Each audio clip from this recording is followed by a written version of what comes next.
Today let us understand what is a full wave rectifier, what are the types of full wave rectifier, what is its construction, how does it work, and what is its efficiency, what is its ripple factor and all.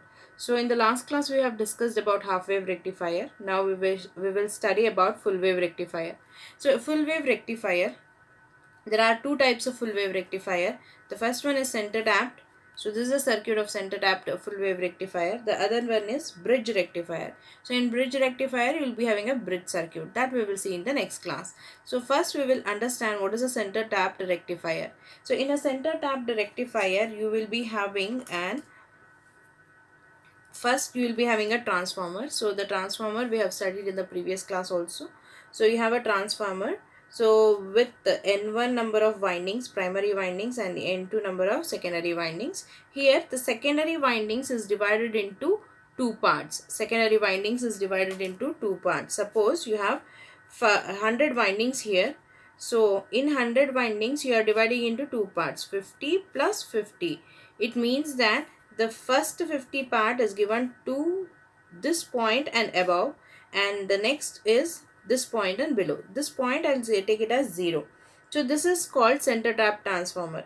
So what is a center tap transformer? It divides the voltage. Suppose you are getting a voltage of 100 here. So 100 volts I am getting. It means that you are dividing 50 volts to the upper half and 50 volts to the lower half. So this is what center tap transformer is. I will repeat. So center tap transformer, it is normal transformer. It will be having N1 number of windings and N2 number of windings here. So in N2 number of windings, it will be divided into two halves. I took an example, like I have 100 windings, then it will be divided into two halves, 50 and 50. So the upper 50 will be given to the first part and lower 50 is given to the next part.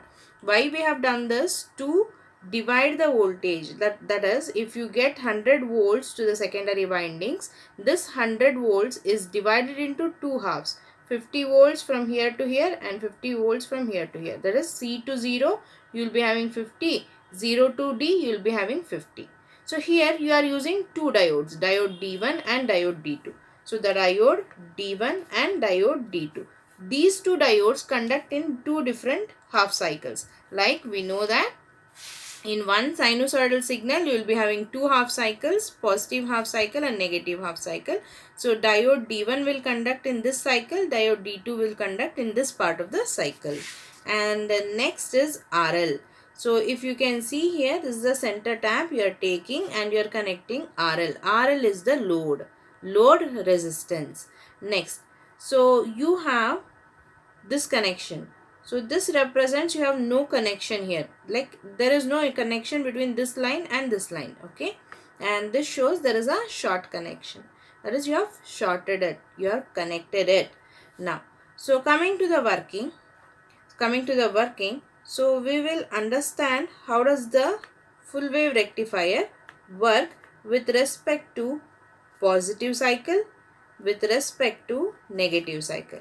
I will take the axis omega t, 0, pi, 2 pi, and this is voltage. So I will assume that the input voltage Vi you are applying. Now when I apply V in voltage, the very first thing what we get is positive half. So this is the positive half what you are getting. So this positive half cycle will be given to C and 0, like it will be given to this complete secondary winding. When you give to this complete secondary winding, the positive half will be divided into first part or the first part of the winding. If it is divided into first part of the winding, C becomes positive, 0 becomes negative. So C becomes positive and 0 becomes negative. If C is positive and 0 is negative, then what happens to diode D1? So I told you in the previous class, then if this is a diode, this point is anode, this point is cathode. If anode is given to positive and cathode is given to negative, then the diode will turn on. Suppose anode is given to negative, cathode is given to positive, the diode will turns off. Okay, so now this is the scenario. So now A is given to positive. Look at this. This is the anode terminal. Anode terminal is given to positive. Anode terminal is given to positive. That means this positive half cycle will start flowing through the diode. Diode will turn on. So it will start flowing through the diode. It will flow through the diode as ID1. This is the current. ID1 is the current. Flows through the diode, flows through the point E, flows through the resistance RL, then reach back the point 0. Reach back the point 0. This is how the current will flow, or this is how the current will flow, or the circuit formation takes place when you give positive half cycle to the center tapped transformer full wave rectifier. Now, the second part. What happens when I give the second half, that is negative peak cycle? When I give the negative peak cycle, this is the negative cycle, right? So, when I give the negative cycle, so the point D will be positive and 0 will be negative again. So, this will be positive and this will be negative. So, point D will be positive and this will be negative. Now, whenever this is positive, diode D2 will turn on. Diode D2 will turn on. That means the current will flow through D2 and it will reach point E, then flow across RL and flow back to point 0. So now even this is completing a cycle. Even this is completing a cycle. This is also completing a cycle. That means even this part of the signal will flow across RL. So both positive cycle is flowing across RL, negative cycle is flowing across RL. Whereas in the previous, that is half wave rectifier, only one part of the cycle was flowing. So here both part of the cycle will be flowing through RL, so that the complete sinusoidal signal you will get at the output as V0. Now let us analyze the output waveforms. So coming to the analysis of the waveforms, the first one is Vin. So Vin, this is the Vin signal. So Vin, you have a sinusoidal signal. You have a sinusoidal signal and you have ID1. ID1 is when diode D1 turns on. So I want to mention one point here, like what is the path of current? Like what is the path when diode D1 is on? That means positive half cycle. In positive half cycle, what is the path? So we will start from C, move to D1, correct? We will start from C.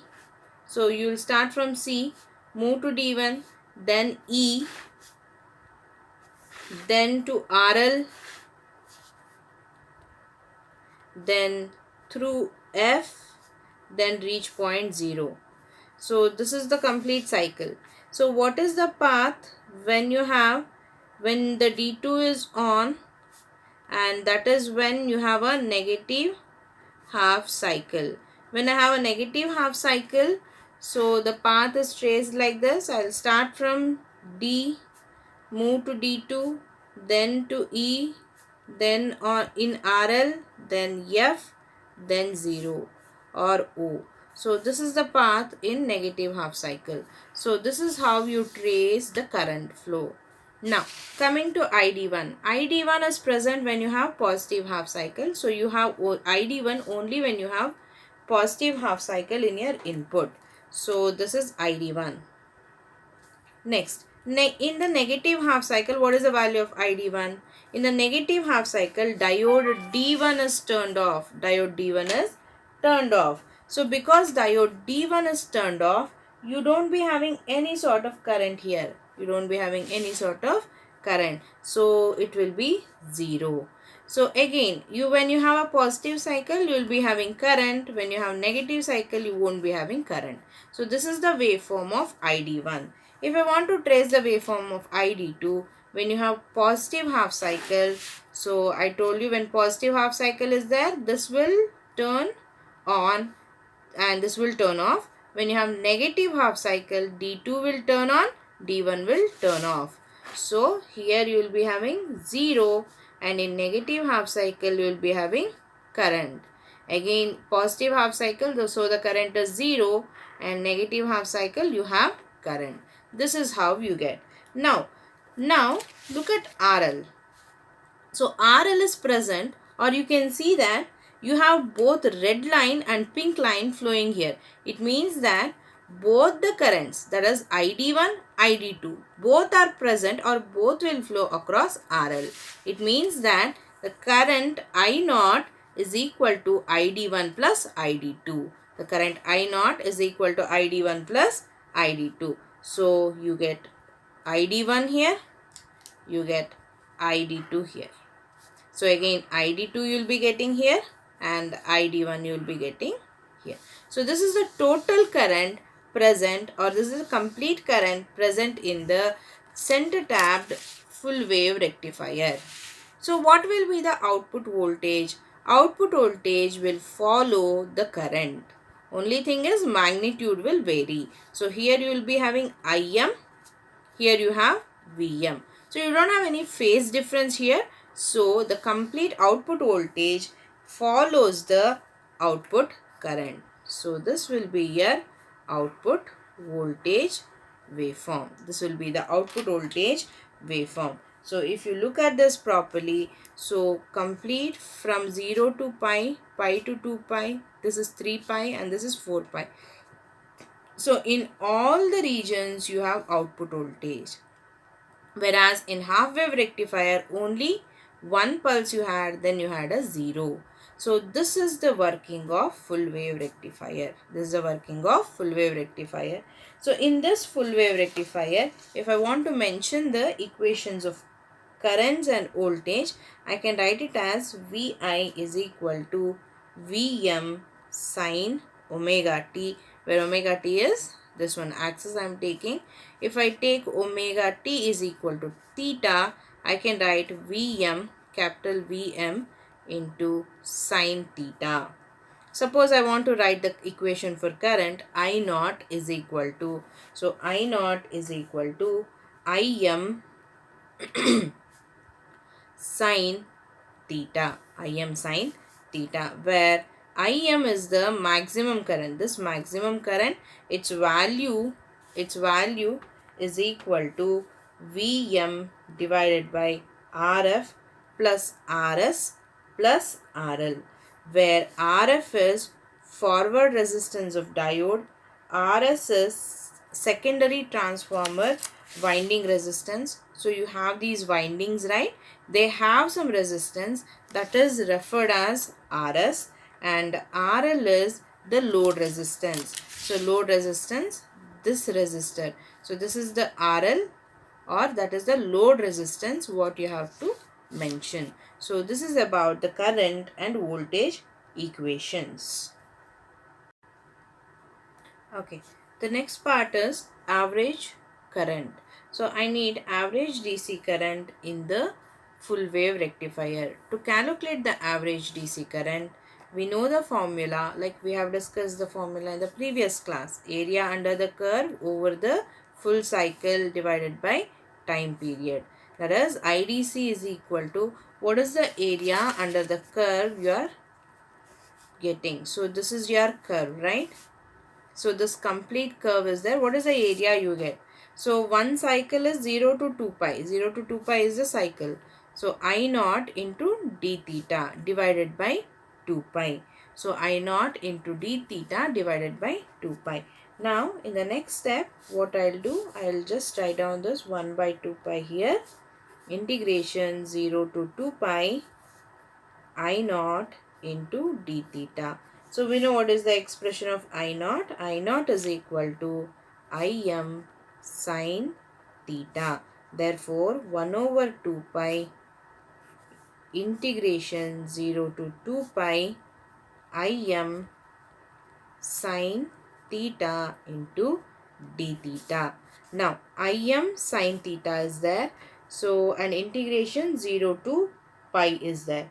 So because 0 to pi is there, what I can do is, if I look into the waveforms, these are the waveforms. From 0 to pi and pi to 2 pi, you get the similar waveforms, right? See, look at this, you are having the same waveform. So the same cycle you are getting. Like in one cycle, you have two similar areas. That means what I can do here is, so I can write 1 over 2 pi into 0 to pi. I can divide this, right? So even in the last class we did the same. 0 to pi plus pi to 2 pi I did. Same thing. Im sine theta into d theta plus pi to 2 pi Im sine theta into d theta. Because these two components are same, see, you have same components here, it means that I can write it as 1 over 2 pi into integration 0 to pi. I can integrate any one half, either 0 to pi or pi to 2 pi. 0 to pi Im plus Im sine theta plus Im sine theta. It makes as 2 Im sine theta into d theta. Now 2 and 2 get cancelled. Now I remain with 1 over pi. I can take this Im outside because Im is a constant. Im by pi into integration 0 to pi sine theta into d theta. Okay, so this is the expression. Now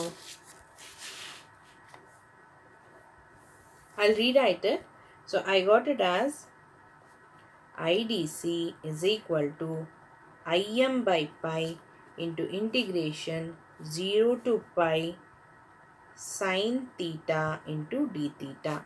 What is the integration of sine theta into d theta? It is minus cos theta. Therefore, minus Im by pi into cos theta limit 0 to pi. Now, minus Im divided by pi into upper limit cos pi minus lower limit cos 0. Okay.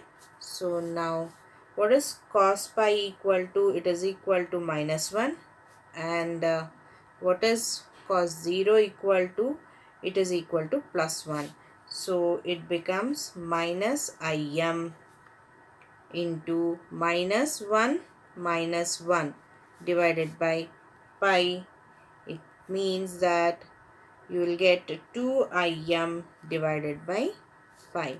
This is the equation for IDC. This is the equation for IDC. Suppose you want to calculate the equation for VDC, I can write it as IDC into RL.